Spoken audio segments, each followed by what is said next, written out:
Emmanuel Macron's threats over fishing licenses around Jersey appear to have backfired as the Dover-Calais route is now being reconsidered by the UK. Amid the uproar from French officials, the UK government is now looking at alternatives to the busy trade route, following the threat to cut off energy supplies and increase checks for goods. Transport Secretary Grant Shapps is now investigating the possibility of using the port of Immingham in Grimsby. Mr. Shapps is doing so as part of a risk reduction strategy for the UK. The strategy will also look to channel trade through Dutch, Belgian and Scandinavian ports. Last week, French officials detained the Cornelis Geert-Jan while also threatening increased customs checks on goods and a reduction in energy supplies heading to the UK. In response, the UK threatened to use measures within the Trade and Cooperation Agreement. After talks with the Prime Minister on Monday, Mr. Macron looked to ease the rhetoric surrounding UK-Franco relations and pulled back from introducing measures.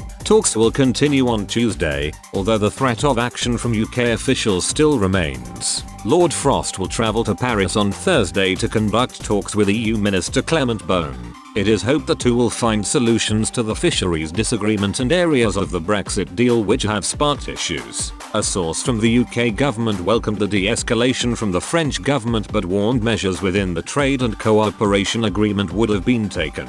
The source said, "We're glad that France has stepped back. We've stuck to our position and were ready to respond if they had brought forward these measures, which would have put the EU in breach of the EU-UK Trade and Cooperation Agreement. Our position on fishing licenses remains unchanged. We are clear that our position has always been in line with the TCA, while we remain open to considering further evidence to support the remaining applications under the terms of the agreement. We look forward to hearing how France and the EU want to proceed on Thursday when we discuss a range of issues important to the UK-EU relationship, including the Northern Ireland Protocol. We are in solutions mode and we want to resolve these issues consensually if we can, in a further de-escalation of relations." French officials released the Cornelis Geert-Jan this week. Speaking on Tuesday, Environment Secretary George Eustace welcomed the move. He said, "I understand that vessel has now been released. It's a decision by the French to step back from the threats they made.